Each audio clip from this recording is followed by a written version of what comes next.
Salut à tous, c'est BizBiz. Alors aujourd'hui l'épisode 138 du Zap Image. Comme d'habitude je vous mets des images de foot d'actualité ou des images anciennes, on en parle un peu et c'est parti. Donc la première photo, on va souhaiter un anniversaire. Donc ce footballeur là il est pas trop connu, hein. C'est Antonio Candreva. Donc c'est un joueur de l'Inter de Milan. Avant l'année dernière il jouait à la Lazio de Rome. Donc c'est un joueur italien, aujourd'hui il fête ses 30 ans. Donc voilà, bon anniversaire à Candreva. Ensuite on va parler de Théo, je pense que vous avez déjà entendu parler de lui dans les infos. Donc lui il y a plusieurs footballeurs qui sont partis le soutenir, voilà, qui sont rendus chez lui. Et voilà, ils vont faire des maillots. Donc je sais qu'il y a déjà, il y avait Franck Ribéry qui lui a offert un maillot dédicacé de toute l'équipe du Bayern.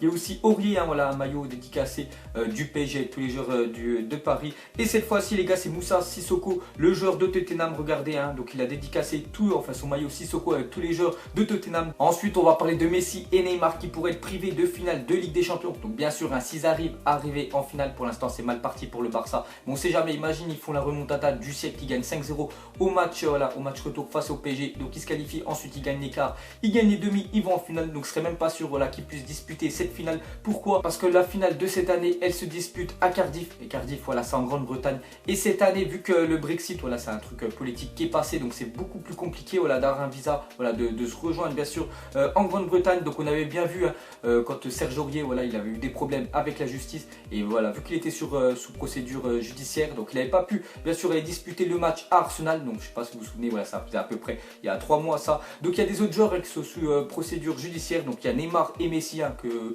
pour eux en fait c'est la fraude fiscale, voilà, ils n'ont pas tout déclaré leur argent et donc ils sont sous procédure judiciaire. Donc eux ils pourraient bien sûr, si le Barça arrive en finale, être, on peut dire, être refoulés à la frontière. Et bien sûr ils pourraient pas aller avec le Barça en finale. Mais bon, si le Barça va en finale, mais voilà, ça ferait beaucoup plus parler que si ce serait Serge Aurier, parce que Serge Aurier, voilà, pas tout le monde le connaît. Mais si vraiment, voilà, le Barça va en finale et Neymar et Messi puissent pas jouer la finale, ça ferait beaucoup parler de tout ça. Ensuite une déclaration de Kurzawa et Aurier sur Instagram. Donc c'était après bien sûr le match PSG Marseille. Donc c'était le classico dimanche soir. Donc Marseille c'est de l'eau, on a éteint le Vélodrome. Donc je pense que les supporters Marseille, voilà, vous allez apprécier ce qu'on dit, voilà, ces deux footballeurs là. Même s'il y en a un, on peut dire, voilà, qui a perdu sa place, c'est Serge Aurier, qu'on le voit plus du tout maintenant. Voilà, il joue peut-être les matchs, voilà, Coupe de la Ligue, Coupe de France, mais voilà, en Ligue 1 ou en Ligue des Champions on voit plus, c'est Thomas Meunier qui est vraiment très fort. Ensuite les gars, on va parler de Julian Draxler. Donc regardez, depuis son arrivée en janvier, on peut dire, voilà, qu'il affole les stats. Donc premier match avec le PSG, il a déjà mis un but. Premier match de Ligue 1, un but. Premier match de Coupe de France, un but. Donc son premier match de Ligue des Champions, un but. Et le premier classico, il met un but. Donc vraiment, Julian Draxler, je pense que tous les supporters parisiens quand même l'ont validé, parce qu'il est vraiment très fort. L'année dernière à Wolfsburg, en fait, il ne faisait plus trop jouer, il trouvait pas trop sa place. Et cette année à Paris, il est vraiment, il monte en puissance, un peu comme Rabiot. Ensuite une déclaration de Nasser El Khelaifi, donc le président du PSG, donc a indiqué aux dirigeants de Barcelone et de la Juventus que Marco Verratti était intransférable. Donc pour moi, Verratti c'est la meilleure recrue du PSG on peut dire des 3-4 dernières années. Pour moi c'est lui le meilleur, c'est vraiment un crack. Il monte en puissance, en plus il l'avait acheté vraiment pas cher, je me souviens, je sais plus c'était quel club. Donc en plus il passait d'un club de série B à série A, il montait, le PSG, voilà, l'avait acheté, donc vraiment pas cher. Et s'ils le revendent, déjà ils vont le vendre très cher, mais pour moi voilà, il vaut mieux pas qu'ils le vendent, mieux le garder ce jour là, parce que c'est vraiment une pépite. Ensuite on continue avec le PSG. Donc on voit que cette année en 2017 elle réussit vraiment au PSG, nombre de victoires en 2017, et on voit que le PSG est premier ex-aequo avec la Juventus, déjà 11 victoires, donc toutes compétitions confondues, que ce soit Ligue 1, Ligue des Champions. L'AS Roma 3e avec Barça et United. Donc vraiment le PSG en 2017 les gars, c'est très costaud.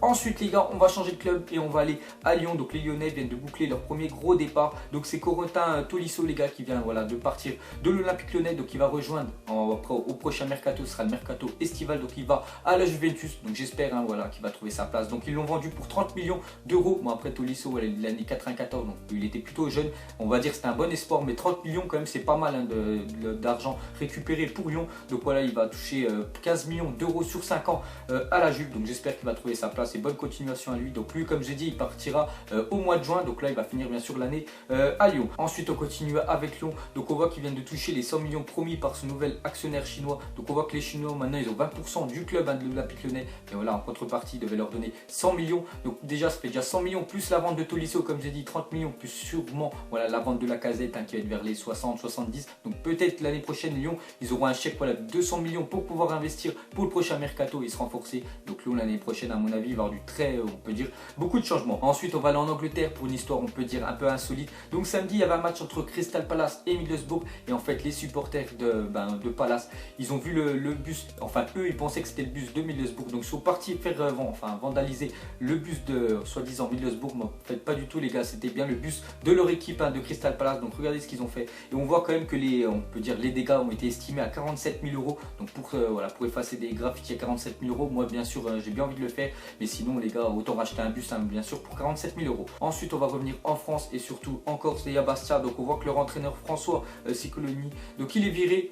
Tout simplement je crois il est en train de payer la saison on peut dire catastrophique de Bastia qui est actuellement 19e. Hein, donc ils ont pris 3-0 samedi à Angers. Donc je pense c'est pour ça voilà, qu'il est viré. Ensuite les gars, regardez on peut dire ce joueur de Torino. Regardez, donc je crois il fait vraiment la célébration de l'année. Donc il a marqué son but, il va là-bas, il fait comme ça pour entendre le public. Et en fait bien sûr il n'y a aucune personne hein, dans le stade de Hellas Vérone. Donc voilà une petite photo.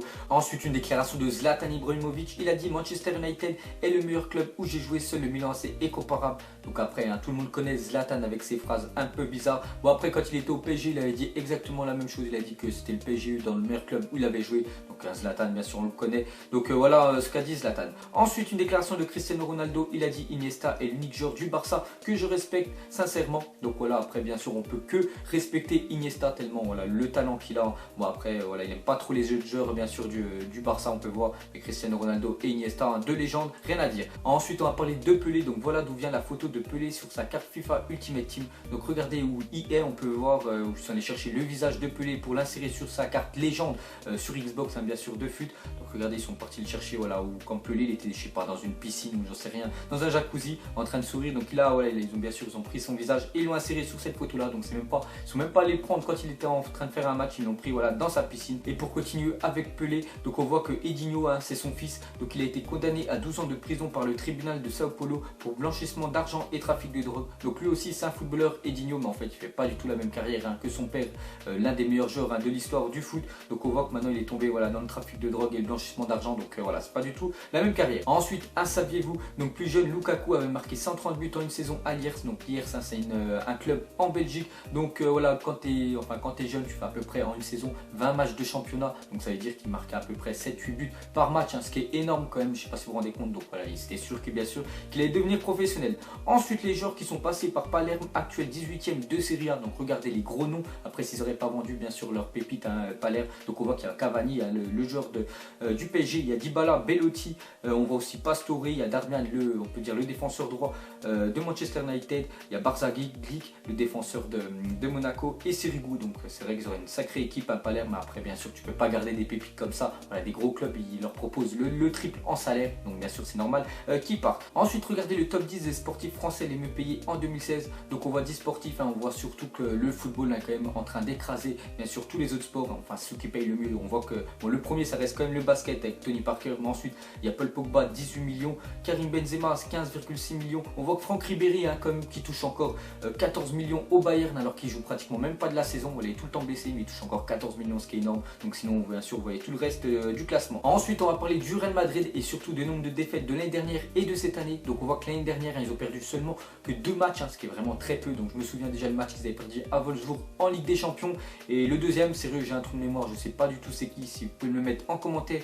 Et les 3 matchs déjà cette année, hein, voilà on est fin février, ils ont déjà perdu 3 matchs. Donc vous voyez un peu le contraste entre ces deux années là. Donc voilà, la semaine dernière ils ont perdu à Valence, ils ont failli perdre enfin cette semaine aussi Villarreal, hein, où ils sont, on peut dire, fait une petite remontada. Donc voilà, on voit que le Real hein, c'est un petit peu moins bien que l'année dernière. Ensuite Mourinho a Neymar au téléphone. Donc il a dit si tu veux devenir le meilleur joueur au monde, tu ne dois pas jouer aux côtés de Lionel Messi. Quitte Barcelone et viens écrire ton histoire à Manchester. Hein, j'avais dit il y a quelques temps voilà, que en fait, Mourinho il va à tout prix que Neymar rejoigne Manchester United l'année prochaine. Donc voilà, regardez ce qu'il lui a dit. Donc il a dit si tu veux devenir le meilleur joueur, ça sert à rien de rester avec le meilleur joueur actuel hein, qui est Lionel Messi. Voilà, il faut que tu partes et que tu écrives ton histoire à côté. Ensuite on va parler de Leicester. Donc hier ils avaient un match de Première Ligue. Donc ils ont gagné 3-1 face à Liverpool. Bon, exploit pour eux. Voilà, ils ont mis quand même un but parce que le dernier but qu'ils avaient mis en Première Ligue, et voilà, il datait du 31 décembre 2016. Donc ils avaient gagné 1-0 face à West Ham. Et depuis, voilà, depuis 2 mois, ils n'avaient pas mis un seul but en Première Ligue. Donc je crois qu'il y a eu déjà 5 journées voilà, qui sont passées, pas un but marqué. Donc hier ils en ont mis 3.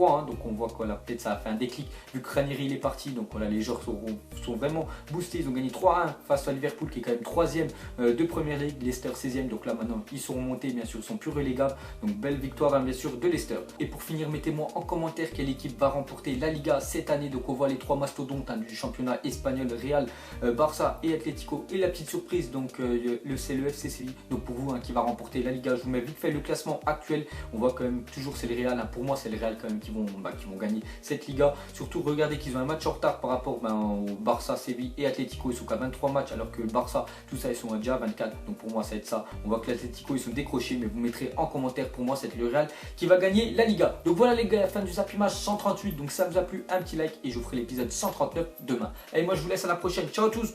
Vie est moche, donc on l'a maquillée avec des mensonges. Et que son âme est moche, plus qu'à la maquiller avec des mensonges. Je sais pas ce qui se passe dans ma tête. Parfois, je voudrais sauver la terre. Parfois, je voudrais la voir brûler. Ça va pas trop, je roule un terre. Trop de haine pour 9 mètres carrés. Tristesse, faut pas.